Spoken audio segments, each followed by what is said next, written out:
संसार में फंस जाए, संसार की वस्तुओं में फंस जाए, संसार के व्यसनों से इसका ब्याह हो जाए तो जीवन का बंटाधार हो जाएगा। लेकिन प्रभु मैं जाने से पहले अपनी मति रूपी बेटी का ब्याह करना चाहता हूं। भगवान बोले बताओ, तुमने लड़का देख रखा हो तो हम कर देंगे तुम्हारी मति का ब्याह। पितामह भीष्म बोले देखा क्या है, सामने खड़ा है मेरे। भगवान बोले कौन, हम? बोले हाँ, आपसे बढ़िया लड़का कौन मिलेगा मेरी बेटी के लिए? आप ही मेरी मेरी मेरी मति के साथ में ब्याह कर लो, उसको स्वीकार कर लो। भगवान बोले हम स्वीकार तो कर लेंगे, लेकिन कन्या वर्यते रूपम, कन्या ना तो धन से ब्याह करती है, ना गाड़ी से ब्याह करती है, ना परिवार से ब्याह करती है। उसको अपने पति में केवल एक ही गुण चाहिए, क्या? रूपवान हो, थोड़ा सुंदर हो। तुम्हारी बेटी को हम पसंद है कि नहीं हमको क्या पता। तब भीष्म पितामह कहते हैं त्रिभुवन कमनम तमाल वर्णम रविकर गौरवराम वरम दधाने वपुरल ककुलाविताननाब्जम विजय सखेरतिरस्तु मेलवद्य। कन्हैया, आपसे भी सुंदर कोई हो सकता है क्या दुनिया में? कैसे हो? चांद सा सलोना मुख, लटे घूंघरारी हैं, भौएं हैं कटीली आंखें, तिरछी कटारे हैं, होया को चंदन सो महके बदन, हो मेरा या पे अटक गया मन। राधा रमण मेरो, राधा रमण रे, राधा रमण मेरो, राधा रमण। कैसे सुंदर हो आप! हे कृष्ण लला तुम होते लली तो गरे कट जाते करोड़न के। हमारे ब्रज में कहते हैं ए लाला, तुम लाला हो तो ठीक है, कहीं तुम लाली होते ना तो करोड़ों के गले कट गए होते आपके ऊपर। हे कृष्ण लला तुम होते लली तो गले कट जाते करोड़न के। ऐसी सुंदर हैं आप, किसको पसंद नहीं आओगे? और आपका ड्रेसिंग सेंस भी बड़ा अच्छा है। भीष्म पितामह उस बात को कोट कर रहे हैं, कैसे? त्रिभुवन कमनम तमाल वरणम रविकर गौरवराम्बरम दधाने। बोले आपका रंग कैसा है? बोले तमाल वृक्ष के जैसा सांवला आपका रंग है। और आप वस्त्र कैसे पहनते हो? बोले सूर्य के समान प्रकाश देने वाले, मतलब आपका कॉम्प्लेक्शन है डार्क, और कपड़े पहनते हो आप लाइट कलर के, इसलिए तो सुंदर लगते हो। भीष्म पितामह बोल रहे हैं जिनका कॉम्प्लेक्शन डार्क होता है उनको लाइट कपड़े पहनने चाहिए, और जिनका रंग रूप थोड़ा सा गोरा है उनको डार्क कलर के कपड़े पहनने चाहिए, तो खिलते हैं, सुंदर लगते हैं। अब कोई कृष्ण वर्ण का हो, कोई काला हो और ऊपर से गहरे रंग के कपड़े पहन ले और इतने में ही लाइट चली जाए तो वो तो अदृश्य हो जाएगा, दिखेगा और नहीं पता और नहीं चलेगा कहां बैठा है। लेकिन ठाकुर जी के हमारे की आप पोशाक देखो कभी, स्वयं कृष्ण वर्ण के हैं तो कृष्ण वर्ण के वस्त्र पहन लें तो दिखते नहीं है। ठाकुर जी सदा रवि कर गौर, सूर्य को भी लज्जित हो जाए, सूर्य भी लज्जा से अपना मुख ढक ले, ऐसे वस्त्र पहनते हैं ठाकुर जी। प्रभु मेरी बेटी को आप ही पसंद हो, आप ही ब्याह करो उससे। भगवान बोले केवल रूप देख करके अपनी बेटी का ब्याह नहीं करना चाहिए, दामाद के अंदर और भी कई सारे गुण देखने चाहिए। भीष्म पितामह बोले गिनवाते जाओ, मैं सारे गुण आप में दिखा दूंगा। बोले स्वरूप देख लिया, दामाद शौर्यवान भी होना चाहिए, कल को जीवन में यदि कष्ट आ गया तो बेटी की रक्षा करने वाला होना चाहिए। डरपोक से ब्याह करा दोगे, कल को जीवन में कोई संकट आ गया, बेटी को आगे कर देगा, खुद पीछे छुप जाएगा। ऐसा थोड़ी चाहिए। शौर्यवान होना चाहिए, रक्षा करे, डट करके मुकाबला करे। विष्णु पितामह बोले आपसे बड़ा शौर्यवान कौन है? कैसे शौर्यवान? युधितुर गर्जो विदुम्न विश्वक्वचलुलित श्रमवार्य लंकृताश्रे मम निशित शरैर्विविद्यमानः क्वचि विलसत्कवचेस्तु कृष्ण आत्मा। आप कैसे शौर्यवान? बोले जिसके रथ पर पीछे अर्जुन बैठा था और वो अर्जुन सारे कौरवों का शत्रु था, लेकिन एक भी कौरव की मजाल नहीं थी कि अर्जुन का स्पर्श कर पाया हो महाभारत युद्ध में। क्यों? क्योंकि उनके सारथी आप थे। इतनी द्रुत गति से आप अपने रथ को दौड़ाते थे, कभी यहां कभी उधर कभी कहीं। आपसे बढ़िया रक्षक नहीं मिलेगा मेरी बेटी को, इसलिए मेरी बेटी तो आपसे ही ब्याह करेगी। भगवान बोले स्वरूप देख लिया, शौर्य देख लिया, दामाद का स्वभाव भी अच्छा होना चाहिए। हाँ, कल को कहीं फैमिली गैदरिंग में जावे और ताऊ जी ताई जी वगैरह को देख के पांव ना छुए, ऐसा दामाद थोड़ी होना चाहिए। थोड़ा बढ़िया सत्कार करे, ऐसा हो। भीष्म पितामह बोले स्वभाव में तो आपका कोई जोड़ ही नहीं है ठाकुर जी। क्यों? बोले सेठ जी ड्राइवर को कहें गाड़ी निकालो तो सुनने में अच्छा लगता है, लेकिन ड्राइवर कहे सेठ जी से कि गाड़ी निकालो। भगवान बोले ऐसा कब हुआ था? बोले अर्जुन आपका सेवक है, वो स्वामी बन के बैठा है और आप स्वामी होते हुए सारथी बन के बैठे हो। क्यों? क्योंकि आपका स्वभाव मधुर है। मेरी बेटी आपसे ब्याह करेगी। भगवान बोले स्वरूप देख लिया, सौंदर्य देख लिया, शौर्य देख लिया, स्वभाव देख लिया, लेकिन दामाद विवेकी होना चाहिए, समझदार होना चाहिए। समझदार ना हो, बेगला हो तो काम नहीं चलेगा। बोले आपसे बड़ा समझदार कौन होगा? अर्जुन ने अपने सब धनुष बाण सब छोड़ दिए थे कि मैं युद्ध नहीं कर पाऊंगा, उसको आपने खड़े होकर के ऐसा ज्ञान दिया कि महाराज अपने गांडीव धनुष से एक बाण छोड़ता था, अनेक बाण निकलते थे और पूरी कौरवों की सेना को ऐसे पार कर गया जैसे गाय के खुर का गड्ढा। क्यों? क्योंकि आपने अपनी समझदारी उसको प्रदान की, आपने गीता उसको प्रदान की। आपसे बढ़िया समझदार कौन मिलेगा? बच नहीं पाओगे मेरी बेटी से, मेरी बेटी तो आपसे ही ब्याह करेगी। और अंत में आया दामाद प्रेमी होना चाहिए। सबसे बड़ा गुण, सबसे बड़ा लक्षण मानव का, उसके अंदर प्रेम होना चाहिए। भीष्म पितामह बोले आपसे बड़ा प्रेमी कौन होगा? क्यों? ये पंक्ति मुझे भीष्म पितामह की सबसे सुंदर लगती है। क्या कह रहे हैं? स्वनिगमम अपहाय प्रतिज्ञा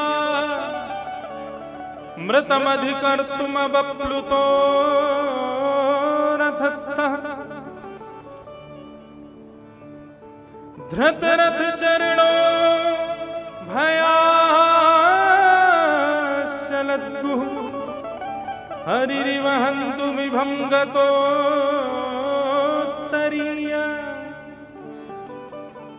आपसे बड़ा प्रेमी कौन होगा? भीष्म पितामह से भगवान बोले क्यों?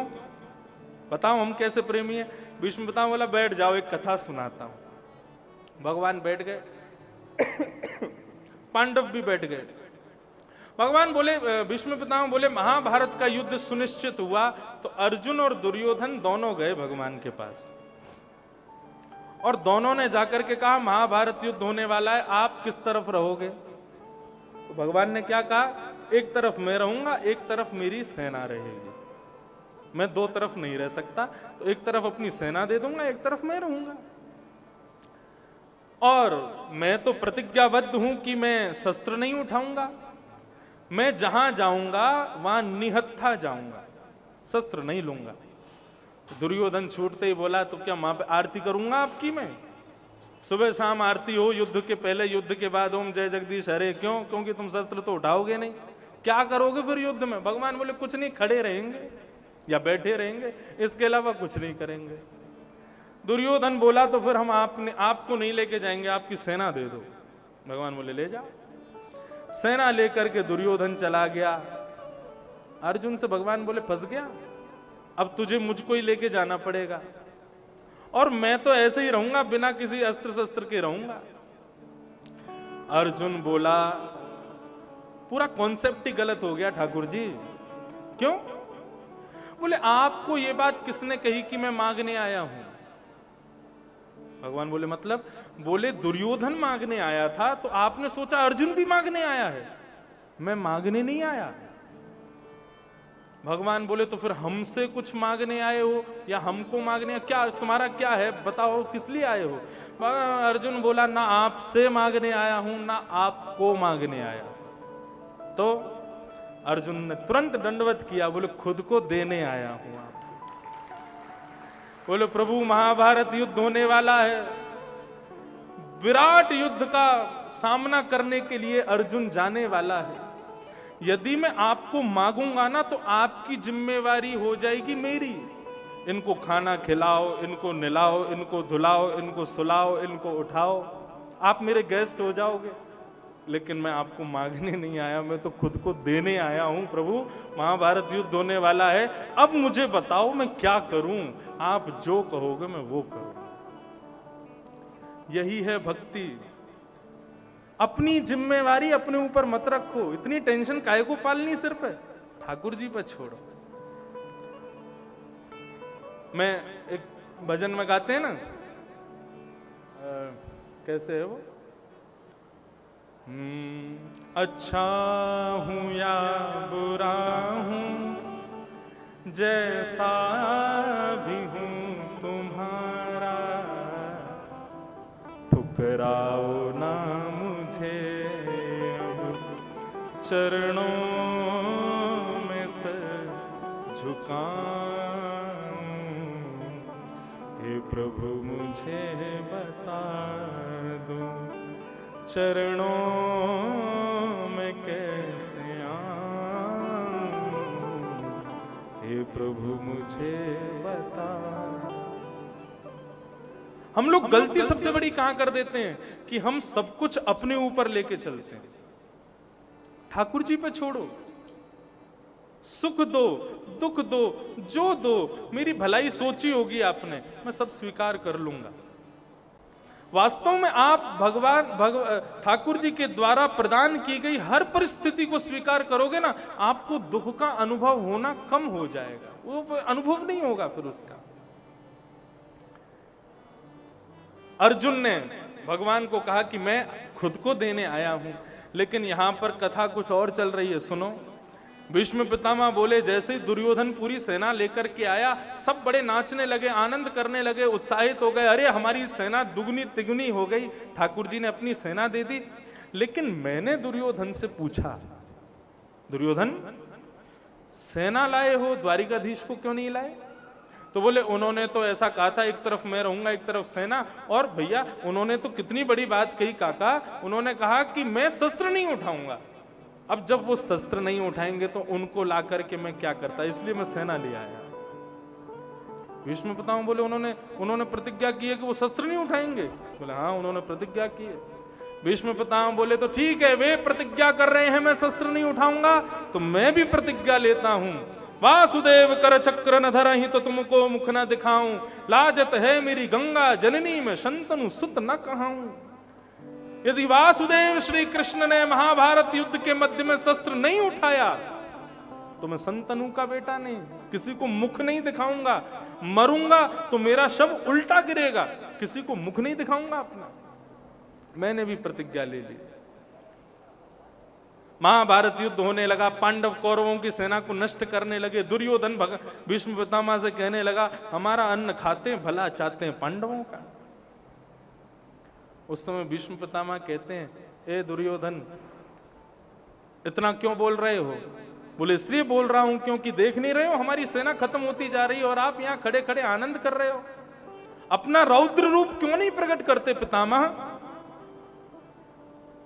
पितामह बोले अच्छा एक काम कर, अपनी पत्नी को रात्रि में मेरे पास भेज देना, जब मैं संध्या करके निवृत्त होऊंगा तेरी पत्नी को अखंड सौभाग्यवती का आशीर्वाद दे दूंगा, तू अजर अमर हो जाएगा, नहीं मरेगा तू, बस खुश रहे। दुर्योधन भीष्म पितामह की बात चल रही थी, लेकिन यहां पर कान गड़े हुए थे हमारे कन्हैया के।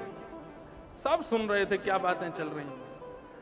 मन में विचार करने लगे, यदि आज रात्रि में भानुमति को आशीर्वाद मिल गया तो कल से महाभारत में मेरी तकनीक काम नहीं करेंगी। कैसे भी भानुमति द्रौपदी में बदलनी चाहिए। और अर्धरात्रि का समय हुआ, ठाकुर जी ऊंची धोती पहन करके, सर पर स्वाफा बांध करके, बिल्कुल ग्वारिया का भेष धारण करके पहुंच गए। द्रुपद सुता के पैर के अंगूठे को खींचा। सो रही थी द्रौपदी, उठ करके बैठ गई। क्या बात है, कौन हो? भगवान बोले, अरे मैं हूं कन्हैया। कृष्ण, इतनी रात को? और ये आपने रूप कैसे बदल लिया अपना? ये स्वाफा वाफा सिर पर बांध लिया है, ग्वारियाओं कैसे कपड़े पहन लिए हैं? बोले, इसलिए पहना कोई पहचाने नहीं। आए क्यों हो? बोले, इसलिए आया हूं कि तुझे लेकर के चलना है, पितामह भीष्म से आशीर्वाद दिलाना है। अरे अभी तो बहुत रात हो रही है, सुबह ले लेंगे ना। बोले, सुबह तक इंतजार करेगी तो तेरा भाग्य सो जाएगा, अभी चल और देर मत कर। द्रौपदी तुरंत उठ करके भगवान के साथ जाने लगी। भगवान ने कहा, ये घूंघट नीचे कर ले, किसी को मुख मत दिखाना अपना, चुपचाप जाना, भीष्म पितामह को प्रणाम करना, तुरंत उठ करके बाहर आना, वापस आके सो जाना। कोई पूछे साथ में कौन आया तो कह देना, मेरा हमारे यहाँ का नौकर आया है। मेरा नाम मत बताना, मेरा परिचय मत बताना। द्रौपदी, भगवान उसको पाठ पढ़ाते हुए लेकर के गए। द्रौपदी भीतर चली गई, भगवान बाहर ही बैठ गए। भीष्म पितामह संध्या वंदन करके अपना नाम जप करके जैसे निवृत्त हुए, सामने आंख खोल करके देखा तो घूंघट लगाई युवती बैठी है। उनको लगा भानुमति बैठी होगी। तुरंत हाथ में जल लिया, जल लेकर के अपने संपूर्ण जीवन की तपस्या का फल लेकर के और द्रौपदी के सिर पर हाथ रख करके बोले, अखंड सौभाग्यवती भव। और जैसे ही आशीर्वाद प्रदान किया, द्रौपदी ने जब सुना अखंड सौभाग्यवती भव, तुरंत द्रौपदी का तो मन रूपी मयूर नृत्य करने लगा। अरे मैं तो रोज चिंता करती हूँ मेरे पतियों को कुछ हो ना जाए, मेरे पतियों की रक्षा हो, ये बढ़िया हो गया, आज एक जिम्मेवार व्यक्ति मिल गया, मेरी पतियों की रक्षा अब ये करेंगे। कंफर्मेशन के लिए उसने घूंघट ऊपर कर लिया। तो पितामह भीष्म, याद रहे, कल से पांचों में से एक का भी बाल बांका नहीं होना चाहिए, नहीं तो मेरा भाग्य उजड़ जाएगा, आपका आशीर्वाद विफल हो जाएगा। पितामह भीष्म बोले, द्रौपदी, मैंने तो भानुमति को बुलाया था, तुम कहां से आ गई? क्यों, मैं आपकी बहू नहीं? मुझे इस आशीर्वाद का अधिकार नहीं? भीष्म पितामह बोले, अब करनी को कौन टाल सकता है? मैंने बुलाया भानुमति को, लेकिन आई द्रौपदी। लेकिन तभी भीष्म पितामह को ना जाने क्या हुआ, उन्होंने द्रौपदी को बोला, अकेली आई हो? कौन आया साथ में? और सिंहती की तरह गर्जना करके बोले तो द्रौपदी घबरा गई। बोले, हाँ अकेली आई हूं, वैसे अकेली नहीं हूं, है एक साथ में, लेकिन वैसे अकेली हूं। बोले, क्या बोल रही है, अकेली आई हूं, साथ में कोई है, अकेली हूं क्या? कौन आया साथ में? बोले, गोपाल भैया। कौन गोपाल भैया? हमारे यहाँ दूध काटने आता है गैया का, मैंने उसको भैया बना रखा, वो आया है साथ में। भीष्म पितामह बोले, जरा दिखा तो सही कौन सा गोपाल भैया तेरा। बाहर आकर के देखा तो दूर पेड़ के नीचे गोपाल भैया स्वाफा पर सिर पर हाथ धर के बैठे थे। आ रही होगी द्रौपदी। वो तो पूरी दिन चिंतन में लगे रहते हैं ना, कल कैसे महाभारत में क्या होगा, कल कौन मरने वाला है, किसको कैसे मारना है। इतने में ही भीष्म पितामह बोले, ए गोपाल भैया यहाँ पे आओ। अब तो जैसे ही देखा भगवान ने भीष्म पितामह, तुरंत बोले, अब फंस गए, अब कौन बचाए हमें। पितामह को सब पता चल गया। द्रौपदी को बार बार समझाया था, मत बोलना, कुछ मत बताना, नहीं मानी। ठाकुर जी गए, भीष्म पितामह ने कहा, द्रौपदी तेरा गोपाल भैया कहीं देखा है मैंने, कुछ कुछ मिलती जुलती सी नजर लग रही है, कुछ मिलता जुलता सा चेहरा लग रहा है। गोपाल भैया बोले, ग्वारिया हूं, गौशाला में देखा होगा। बोले, गौशाला में नहीं, तुझको तो कहीं और देखा, इधर आओ। जैसे ही पास बुला करके स्वाफा हटाया, वस्त्र आदि थोड़े ठीक किए, ठाकुर जी के घुंघराले केश प्रकट हो गए, मोर पंख नीचे छुपा हुआ था, वो मोर पंख प्रकट हुआ। आकाश में चंद्रमा स्वयं को रोक नहीं पाया, अपनी पूर्ण प्रकाश के साथ ठाकुर जी को प्रकाशित करने लगा। जैसे ही उस पूर्णिमा के प्रकाश से ठाकुर जी का अंग शोभायमान हुआ, श्री राधा रमन लाल की दिव्य छवि मानो महाभारत युद्ध के मध्य में श्री युधिष्ठिर श्री भीष्म पितामह के सामने प्रकट हो गई हो। ऐसी सुंदर छवि देख करके भीष्म पितामह के एक बार को तो नेत्र सजल हो गए। अपने आंखों के आंसुओं को पोंछते हुए बोले, द्रौपदी, तेरे पतियों के जीवन की जिम्मेवारी मेरी नहीं है, इसकी है। छलिया, मरकट बंधु, कपटी, सब उल्टे उल्टे काम करते हो। भानुमति की जगह द्रौपदी को लिया है, ना जाने कहां से तुम्हारा दिमाग चलता है। अब कल से महाभारत युद्ध मैं लड़ूंगा और मैं देखता हूं तुम कैसे बचाते हो पांचों को। और दूसरे दिन जैसे युद्ध प्रारंभ हुआ, सबसे पहले केंद्र में लिया युधिष्ठिर जी, सबसे पहले केंद्र में लिया अर्जुन को भीष्म पितामह ने। और भीष्म पितामह ने जैसे ही बाणों की बौछार करनी प्रारंभ की, महाराज त्राहिमाम त्राहिमाम करते हुए पांडवों की सेना भागे। अरे भागो, पितामह भीष्म आया। ऐसे मारा पांडवों की सेना को, जितनी 10 दिन में कौरवों की सेना खत्म हुई, उतनी चंद मिनटों में अकेले पितामह भीष्म ने नष्ट कर दी पांडवों की सेना। जैसे ही अर्जुन को केंद्र में लेकर के धनुष पर बाण चढ़ाया पितामह भीष्म ने, भगवान ने देखा कि पितामह भीष्म अर्जुन को मारने वाले हैं, और यदि मैंने रथ कहीं और दौड़ाया तो ये इतनी द्रुतगति से बाण छोड़ते हैं कि मैं कहीं भी चला जाऊं बाण अर्जुन को ही लगेगा, कैसे बचाऊं। इसके लिए तो भीष्म पितामह को ही रोकना पड़ेगा। ठाकुर जी ने देखा दूर टूटा हुआ रथ का चक्का पड़ा है, भीष्म पितामह को देख रहे हैं, रथ के चक्के को देख रहे हैं, फिर भीष्म पितामह को देखते हैं, फिर रथ के चक्के को देखते हैं। इतने में ही ठाकुर जी ने समय व्यर्थ ना करते हुए रथ से एक छलांग मारी, दौड़ करके गए और टूटे हुए रथ के चक्के को उठा करके रथांग पाणे बन करके, जैसे शेर झपटता है एक हाथी के ऊपर, ऐसे ठाकुर जी मानो नृसिंह बन करके दौड़े हैं भीष्म पितामह को मारने के लिए। जैसे ही भगवान दौड़ने लगे, पृथ्वी कंपायमान हो गई, आकाश में बादल गरजने लगे। समस्त कौरव पांडवों की सेना हाथ जोड़ करके बैठ गई ठाकुर जी के इस विशिष्ट स्वरूप को देख करके। रथ में बैठे हुए भीष्म पितामह भी एक बार को घबरा गए, लेकिन तुरंत भीष्म पितामह को अपनी प्रतिज्ञा याद आ गई और उन्होंने धनुष बाण नीचे किए, ताली बजाते हुए बोले, वाह वाह वाह वाह, आप कहो मैं शस्त्र बिन भूमि हरहूं सब भार। आपने प्रतिज्ञा ली थी ना कि आप शस्त्र नहीं उठाओगे। अरे दुर्योधन आदि सब देख लो, मैं शस्त्र नहीं उठाऊंगा, मैं अस्त्र नहीं उठाऊंगा, और ये देखो हाथ में रथ का चक्का लेकर के मुझको मारने के लिए आ रहे हैं। कहां गई आपकी प्रतिज्ञा? ठाकुर जी तो जल की तरह हैं, नेक में ही गर्म हो जाते हैं, नेक में ही ठंडे हो जाते हैं। कहां नृसिंह जैसे हो गए थे, लाल लाल आंखें चमक रही थी, लेकिन जैसी भीष्म पितामह ने ये बात कही तो डार चक्र हरि हंस पड़ो, दियो उत्तर ब्रजराज। आहा, रथ के चक्के को दूर फेंका और अपने कमर पर हाथ रख के ब्रजराज उत्तर दे रहे हैं। डार चक्र हरि हंस पड़ो, दियो उत्तर ब्रजराज। आज त्यजी प्रतिज्ञा मोरी, मैं तोरी प्रतिज्ञा काज। मैंने अपनी प्रतिज्ञा क्यों तोड़ी पितामह? मैंने अपनी प्रतिज्ञा इसलिए तोड़ी क्योंकि मुझे तुम्हारी प्रतिज्ञा पूरी करनी थी। तुम पहले दिन से ही चाहते थे कि मैं शस्त्र उठाऊं, मेरा शस्त्र में दर्शन हो। और दूसरी बात, तुमने कहा था यदि मैंने शस्त्र नहीं उठाया तो मुख नहीं दिखाऊंगा। तुम्हारी मृत्यु तो सुनिश्चित है, मरने वाले हो तुम, लेकिन यदि मैं शस्त्र नहीं उठाऊंगा तो अंतिम समय में उल्टा गिरना पड़ेगा, और उल्टे गिरोगे तो मेरी स्तुति कैसे करोगे? मुझे देखते हुए तुम मृत्यु को प्राप्त कैसे होगे? इसलिए तुम्हारे कारण मैंने शस्त्र उठाया। ये कथा सुना रहे थे पितामह भीष्म, और बैठ करके पांडव सब रो रहे थे इस कथा को सुन करके। आज जो मैं बाणों की सैया पर सीधा लेटा हूं ना, इसमें भी मेरी कोई औकात नहीं है, ये भी ठाकुर जी की कृपा से है। इन्होंने किया तभी ये संभव हो पाया। बंधुओं, महाभारत कथा में प्रसंग आता है कि भीष्म पितामह की स्तुति सुनकर के ठाकुर जी के नेत्र सजल हो गए। तो ठाकुर जी पितामह के पास गए, उनका हाथ पकड़ करके बोले, पितामह एक बात पूछूं? पूछो।